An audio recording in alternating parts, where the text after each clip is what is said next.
nga agjerimi, cilat janë ato? Edhe këtë e ka definuar Allahu i madhruar në Kur'an dhe ka thënë ai që është në udhëtim apo i smur nuk e ka obligim që të agjeroj.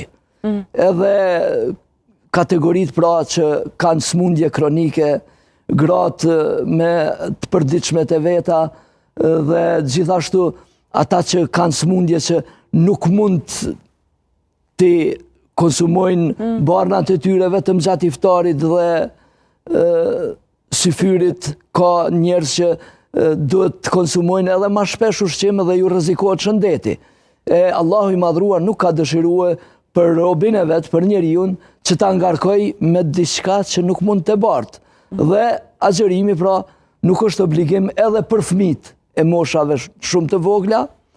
Mirë është që ti ushtrojmë fëmijët në 10 vjeçar, 11 vjeçar, 12-13 vjeçar, që t'ja fillojnë agjerimit me disa ditë të Ramazanit, për mos t'i ngarkojmë me agjerim të krejt Ramazanit, sepse është pak ngarkesë që gjithë muaj të agjerohet, nëse pra është e lehtë që të agjerohet ose në një pjesë të ditës, nëse është fëmija shumë i vogël, mund është mi thonë agjerot deri në ora 3, ose deri në ora 2, ose deri në ora 1, varet edhe prej shëndetit fëmijëve.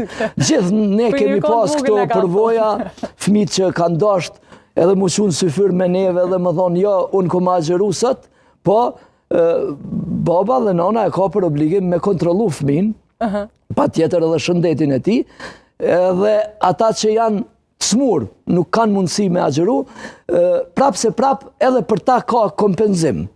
Sepse pejgamberi a.s. na ka tregu që ata të cilit nuk mund të agjerojnë dhe nuk ka shpresë që të shërohen, e paguajnë një 2 shujta në ditë, një fidje i thojnë, për agjerimin e tyre. Për shembull, 5 euro ose 6-7 euro në ditë i paguajnë për çdo ditë të agjerimit.